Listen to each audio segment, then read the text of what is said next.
Class 10 mathematics का जो chapter 1 है वास्तविक संख्याएं, उसका प्रश्नावली 1.2 का आज हम लोग सवाल सोल्व करेंगे। 1 से लेकर 3 तक का जो जितना सारा सवाल है उस सारे सवाल को आज हम लोग सोल्व करेंगे।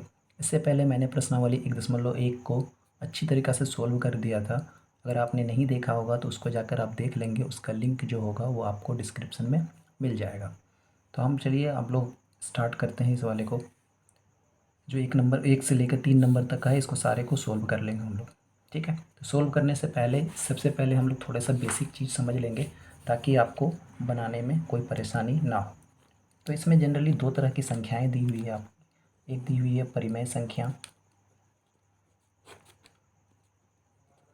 और दूसरी दी हुई है आपकी अपरिमेय संख्याएं।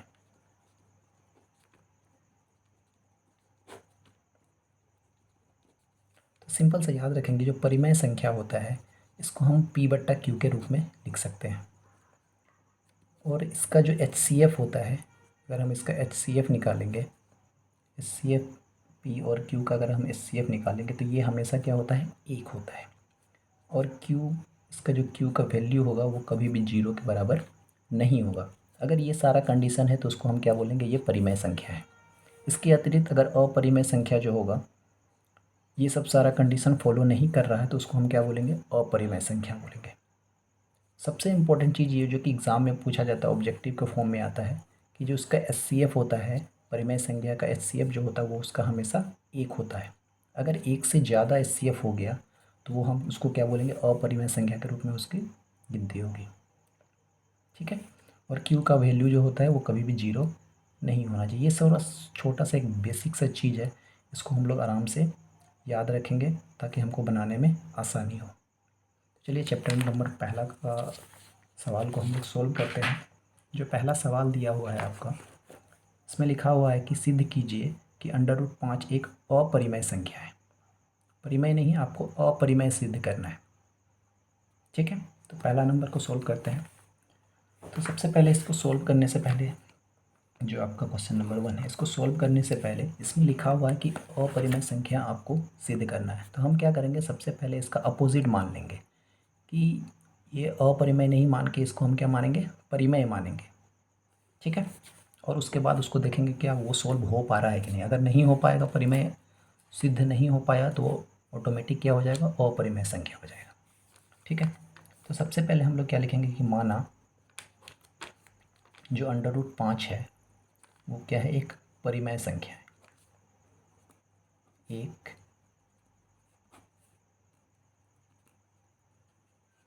परिमेय संख्या है। इसलिए √5 जो होगा उसको हम क्या लिख सकते हैं, P/Q के रूप में लिख सकते हैं, ठीक है। जहाँ जो HCF होगा PQ का वो बराबर क्या हो जाएगा, 1, तथा जो Q होना चाहिए वो कभी भी 0 नहीं होना चाहिए, ठीक है। ये वाला चीज़ आपको सारे अपरिमेय संख्या को जो हम सिद्ध करेंगे, ये वाले चीज़ सब में आपको लिखना होगा। सिर्फ नंबर चेंज होते रहेंगे, बाकी ये जो प्रोसेस है यहाँ से यहाँ तक का लिखने का, ये सारा चीज़ सब में लिखाएगा, ठीक है। अब यहाँ पे देखेंगे कि √5 बराबर P/Q है। तो इसको अगर हम कोना कोनी गुना करेंगे, तिरछी गुना करेंगे, तो इसके नीचे कुछ नहीं है तो क्या होता है, 1 होता है। तो P को अगर 1 से गुना करेंगे तो हमारा क्या आएगा, P ही आएगा।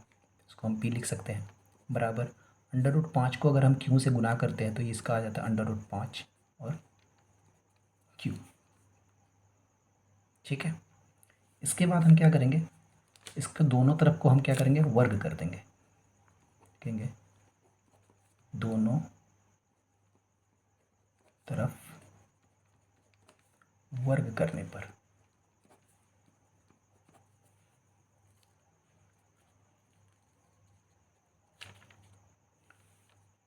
दोनों तरफ वर्ग करेंगे तो हमारा क्या हो जाएगा, P पर P का स्क्वायर हो जाएगा, बराबर √5 को भी हम क्या करेंगे, इसके तरफ भी हमारा क्या हो जाएगा, स्क्वायर हो जाएगा, ठीक है। तो P का स्क्वायर अगर हो जाएगा, P का स्क्वायर क्या होगा, P स्क्वायर ही होगा। और √5 का अंडर रूट 5 क्यू का स्क्वायर करेंगे तो अंडर रूट 5 का अगर हम स्क्वायर करेंगे तो सिर्फ क्या होगा, 5 ही होगा। और क्यू का स्क्वायर क्या होता है, क्यू स्क्वायर ही होता है। ठीक है, इसको हम क्या मान लेंगे, समीकरण 1 मान लेंगे, क्योंकि इसकी काम पड़ेगा। अब यहाँ पे देख सकते हैं आपकी पी यू स्क्वायर बराबर 5 क्यू स्क्वायर। तो क्यू स्क्वायर बराबर क्या होगा, 5 और क्यू जो है ये दोनों क्या है, एक दूसरे के साथ मल्टीप्लाई में है, यानी गुना में है। तो अगर हम 5 को इधर लेके जाएंगे तो आपको प्रोसेस पता होगा कि अगर कोई भी नंबर, दो नंबर गुना में है और गुना को अगर बराबर के इधर लेकर जाते हैं तो वो भाग बन जाता है। तो क्यू स्क्वायर बराबर अगर 5 को हम इधर लेके आएंगे तो ये इसके बट्टे में आ जाएगा। भाग का मतलब क्या होगा, इसके बट्टे में आ जाएगा। तो पी स्क्वायर बट्टे क्या हो जाएगा, 5। तो इसको हम इससे लिख सकते हैं क्यू स्क्वायर बराबर पी स्क्वायर बट्टे 5। ठीक है, इतना लिखने के बाद हम इसमें क्या कर सकते हैं, चूँकि जो पी स्क्वायर है वो क्या है, 5 से विभाज्य है।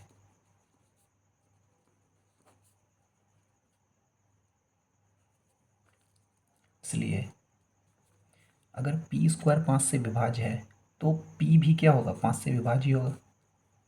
पी भी 5 से विभाज्य होगा।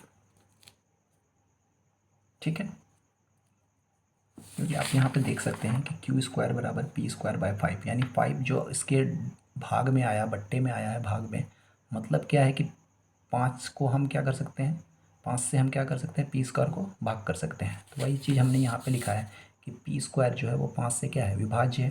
तो अगर पी स्क्वायर 5 से विभाज्य है तो पी भी क्या होगा, 5 से विभाज्य होगा। ठीक है, तो ये एक चीज़ हुआ। इसी तरह सेम प्रोसेस हम लोग क्या करेंगे, एक और चीज़ मानेंगे पुनः, पी बराबर इस बार हम लोग 5R मानेंगे, क्योंकि पहले वाले में जो हमने माना था यहाँ पे पी बराबर 5 क्यू था। इस बार क्यू की जगह में हम क्या करेंगे, आर मान लेंगे। पी बराबर 5R, जहाँ आर कोई पूर्णांक है। ठीक है, पुनः पी बराबर 5R, जहाँ आर का क्या है, कोई पूर्णांक है, मतलब कोई नंबर है। ठीक है, सेम जैसा प्रोसेस में भी हमने किया था, इसमें क्या है, दोनों तरफ वर्क करने पर इस वाले में भी हम क्या करेंगे, दोनों तरफ वर्ग ही करेंगे। लिखेंगे दोनों तरफ वर्ग करने पर, जब दोनों तरफ वर्क करेंगे तो पी पे स्क्वायर हो जाएगा, 5R पे भी क्या हो जाएगा, स्क्वायर हो जाएगा।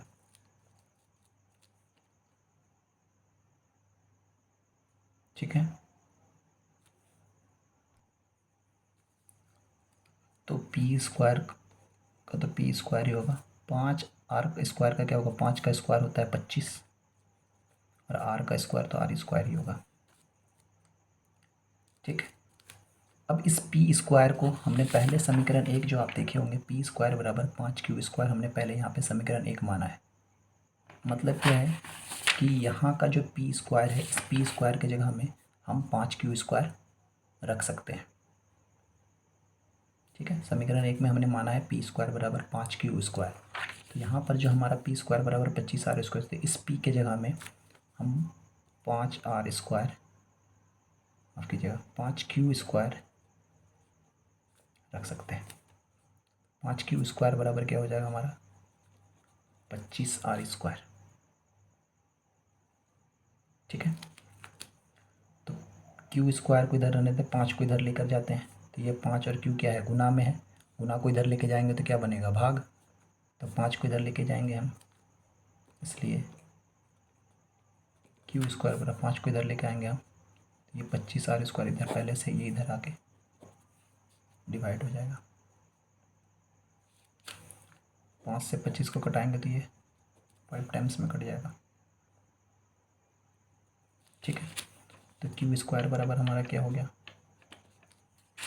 क्यू स्क्वायर बराबर हो जाएगा हमारा 5 आर स्क्वायर।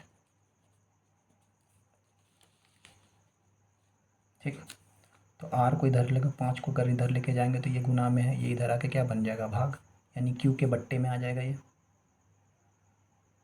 ठीक है, इसलिए आर स्क्वायर बराबर क्यू स्क्वायर बट्टा 5। यहाँ पे फिर वही चीज़ लिखेंगे हम लोग, चूँकि क्यू स्क्वायर 5 से विभाज्य है, इसलिए अगर क्यू स्क्वायर 5 से विभाज्य है तो क्यू भी 5 से विभाज्य होगा, क्योंकि हमको पता है क्यू स्क्वायर अगर 5 से होता है, कोई भी नंबर का स्क्वायर अगर उस नंबर से भाग हो रहा है तो उसका स्क्वायर भी उसी नंबर से भाग हो सकता है। ठीक है, तो उसी तरह हमने लिखा है क्यू स्क्वायर 5 से विभाज्य है तो क्यू भी 5 से विभाज्य होगा।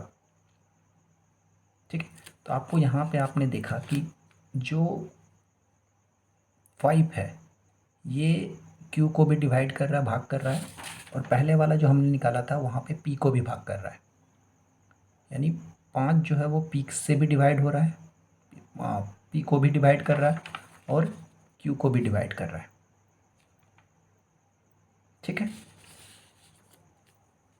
अतः यहाँ पे हम लोग लिखेंगे अतः पी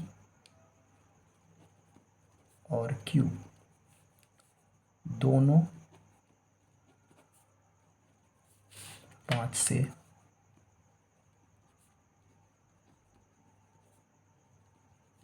विभाज्य हैं।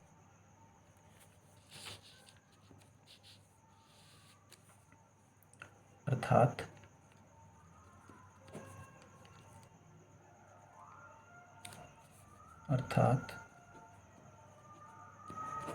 दोनों में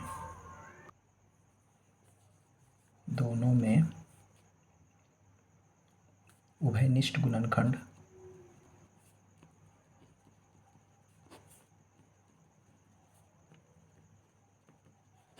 उभयनिष्ठ गुणनखंड 5 है। ठीक है, क्योंकि 5 से दोनों भाग हो रहा है, मतलब दोनों का उभयनिष्ठ गुणनखंड 5 है, मतलब वो 5 से भी भाग हो सकता है। ठीक है, क्योंकि हमको पता है वो पी से भी भाग, पी को भी भाग कर रहा है, क्यू को भी भाग कर रहा है 5, और जो नंबर आएगा वो नंबर से भाग होगा और 1 से सारा नंबर भाग होता है, तो यहाँ पे आपका 3 गुणनखंड आ रहा है। तो ऐसे अतः दोनों में उभयनिष्ठ गुणन क्या है, 5 है। अतः जो हमने माना था, यहाँ पे लिखेंगे हम लोग, अतः जो हमने माना था, हमने क्या माना था कि √5 जो है वो एक परिमेय संख्या है, लेकिन यहाँ पे हमारा क्या है, जो हमने माना था वो गलत सिद्ध हो रहा है। अतः मेरी मान्यता विरोधाभासी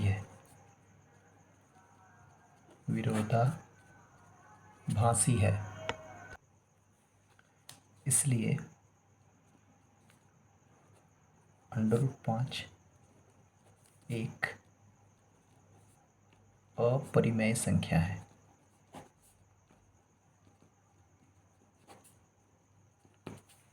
ठीक है,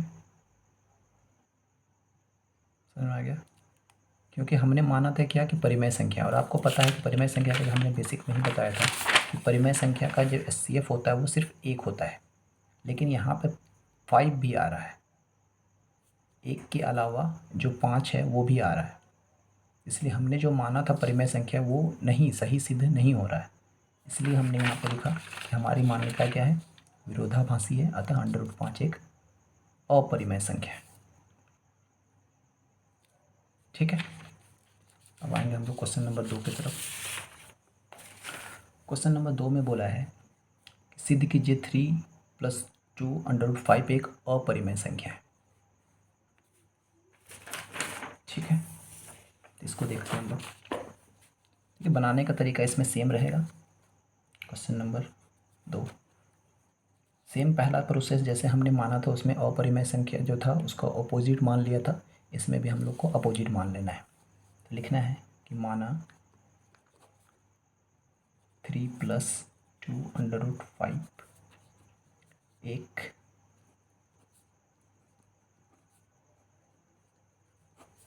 परिमेय संख्या है।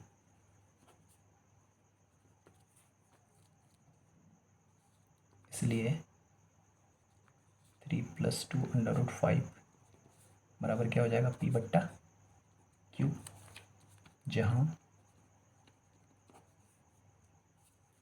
जहाँ HCF PQ बराबर क्या होगा, 1, तथा जो Q होना चाहिए वो डज नॉट इक्वल टू 0 है। ठीक है,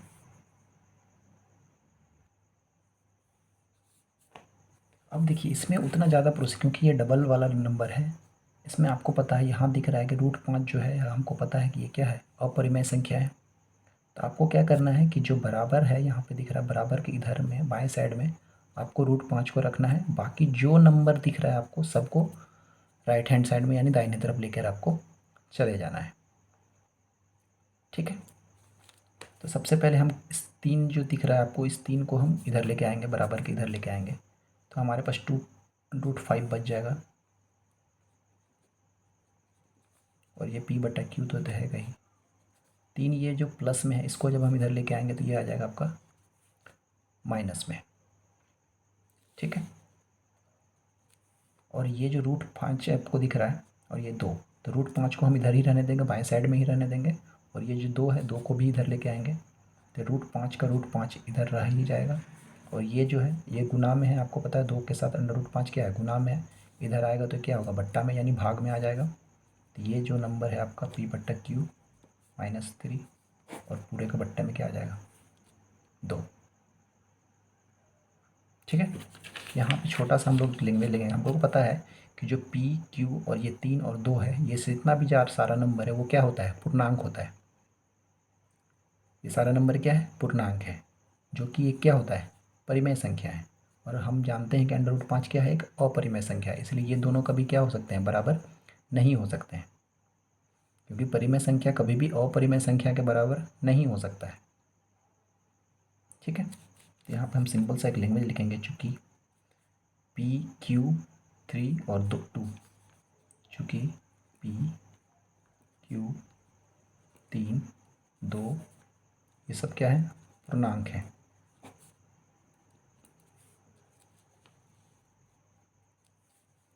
तथा ये सारा नंबर क्या है आपका, परिमेय संख्या है, P/Q -3/2 एक परिमेय संख्या है,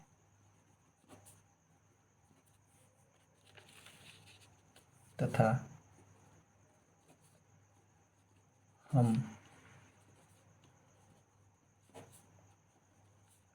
जानते हैं कि √5 एक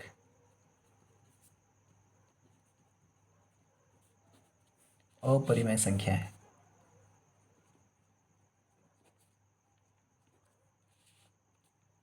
ठीक है, लास्ट में वही लिखेंगे, अतः हमारी मान्यता विरोधाभासी है,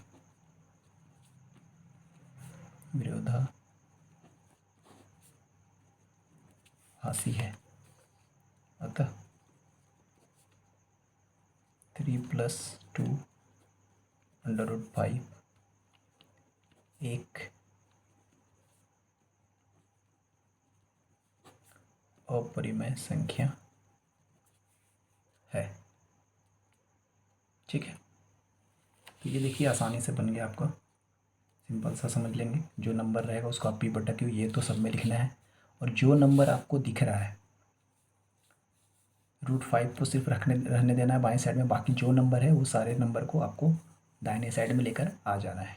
जो भी नंबर दाहिने साइड में आ जाएगा उसमें बस यही लिख देना है कि वो क्या है, सारे के सारे पूर्णांक है। और हमको पता है कि जो पूर्णांक है ये सारे पूर्णांक क्या होते हैं, परिमेय संख्या होते हैं, क्योंकि यहाँ पे 2 से हम इसको भाग कर रहे हैं तो ये क्या आएंगे, परिमेय संख्या आएंगे। और हम जानते हैं कि √5 जो होता है वो क्या होता है, अपरिमेय संख्या है। तो अपरिमेय संख्या बराबर कभी भी परिमेय संख्या के बराबर, दोनों बराबर नहीं हो सकते हैं, ठीक है। इसलिए हम लोग वह लिख देंगे कि एक परिमेय संख्या, और हम जानते हैं कि √5 एक क्या है, अपरिमेय संख्या है।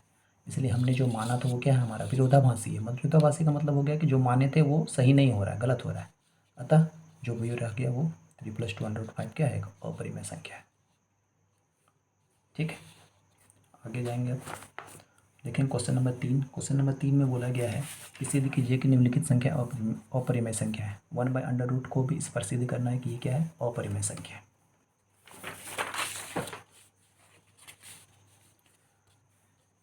तो 3 का पहला हम लोग बनाएंगे, इसमें लिखा है कि 1/√, को आपको सिद्ध करना है। तो सेम वही तरीका होगा, इसमें भी वही चीज़ लिखेंगे कि माना 1/√2 एक परिमेय संख्या है। इसलिए 1/√2 बराबर क्या हो जाएगा, P/Q, जहाँ HCF PQ बराबर 1 तथा Q बराबर नहीं है 0, ठीक है। ये तो सब में लिखना है।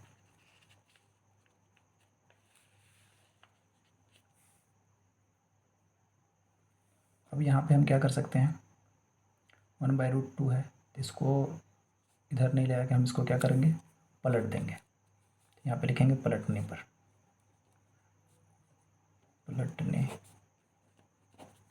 अगर हम इसको पलट देते हैं तो 1/√2 है, इसको पलट देंगे तो √2 ऊपर चल जाएगा, 1 नीचे आ जाएगा। तो नीचे में एक लिखा नहीं जाता है, तो हम सिर्फ क्या करेंगे, √2 को ऊपर लेके जाएंगे तो ये आपका √2 बन जाएगा। और P/Q है, ये इसको पलटेंगे तो ये बन जाएगा आपका Q/P।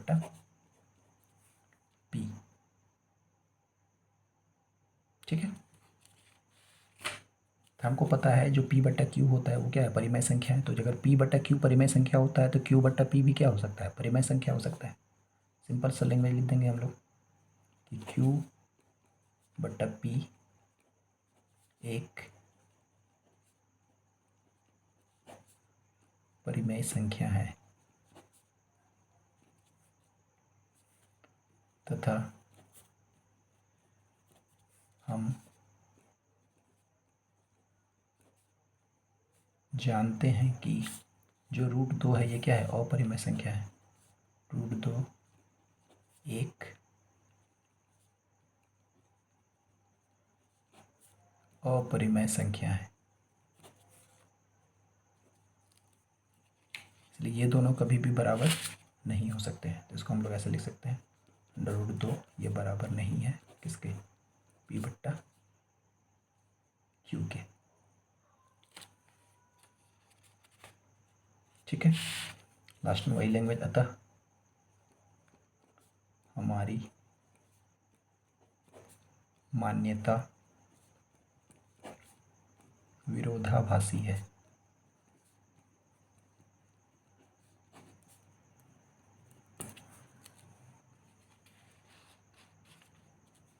इसलिए 1/√2 एक अपरिमेय संख्या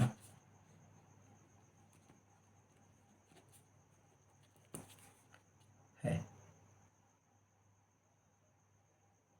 ठीक है। अब हम लोग इसको सोल्व करेंगे, 7/5 को सोल्व करेंगे हम लोग, क्वेश्चन नंबर 2 का 7/5 का। ये सिद्ध करना है कि ये अपरिमेय संख्या है।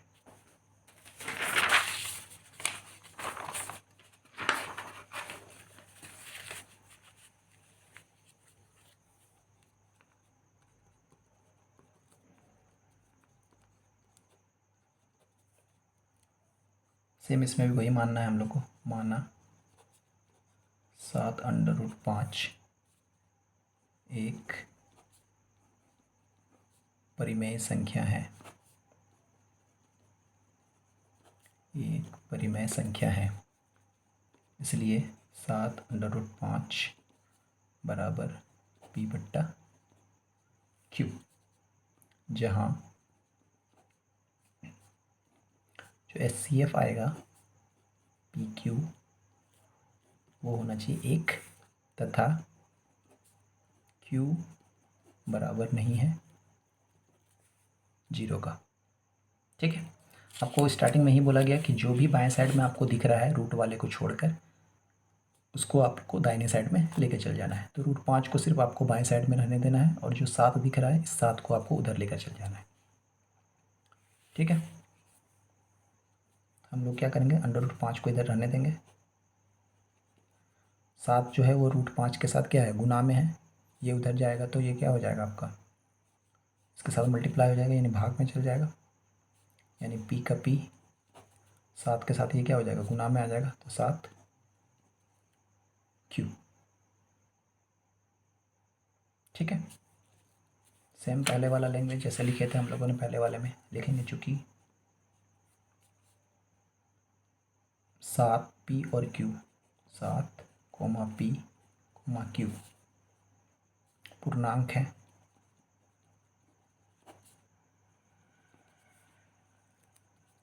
इसलिए जो P/7Q है एक परिमेय संख्या है तथा हम जानते हैं कि जो √5 है, √5 एक अपरिमेय संख्या है।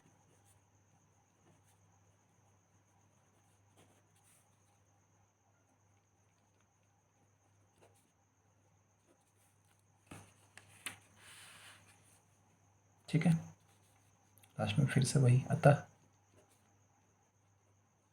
हमारी मान्यता विरोधाभासी है।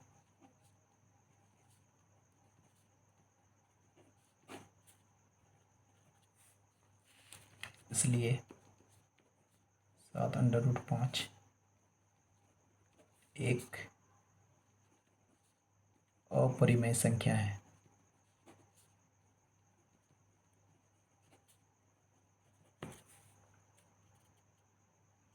ठीक है, ये भी हम लोगों ने आसानी से सोल्व कर लिया। लास्ट सवाल हम लोग सोल्व करेंगे, 3 नंबर 6 + √2।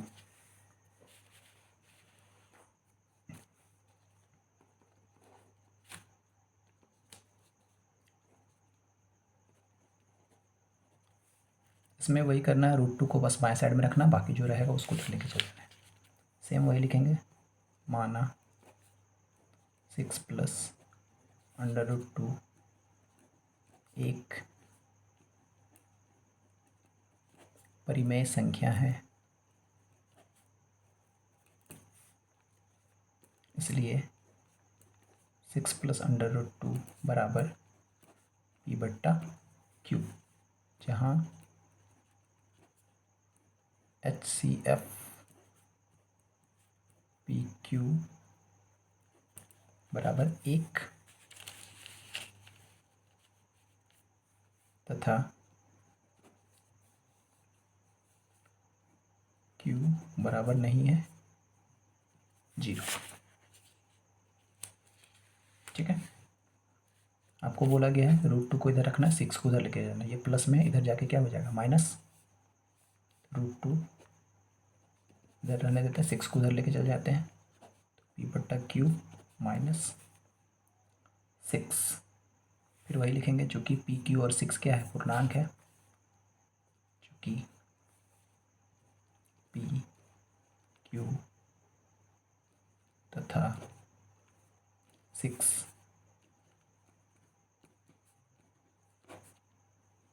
पूर्णांक है,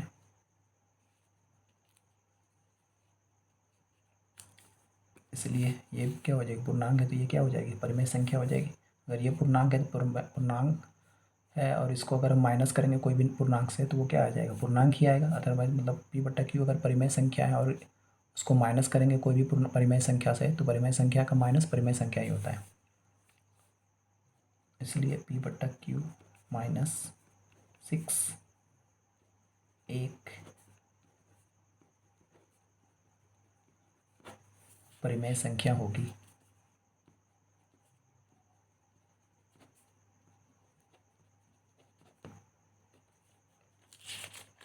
ठीक है, परिमेय संख्या होगी।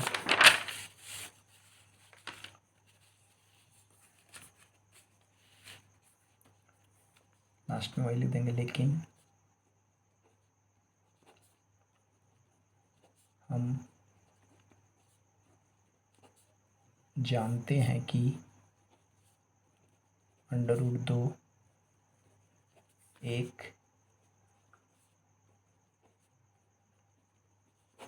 अपरिमेय संख्या है।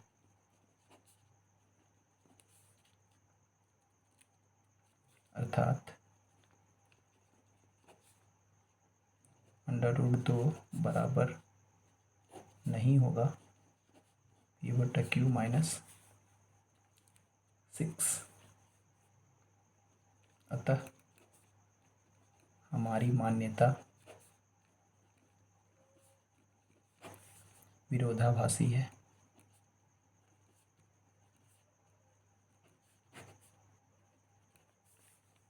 इसलिए 6 प्लस √2 एक अपरिमेय संख्या है। ठीक है, तो यहाँ से हम लोगों ने जो 1.2 का इसका सारा सोल्व हमने कर चुका है। आप आराम से वीडियो को देखिए, जहाँ नया समझ में आए आप उसको वापस फिर से देखिए, और उम्मीद है कि आपको सारा सॉल्यूशन समझ में आ गया होगा। Thank you.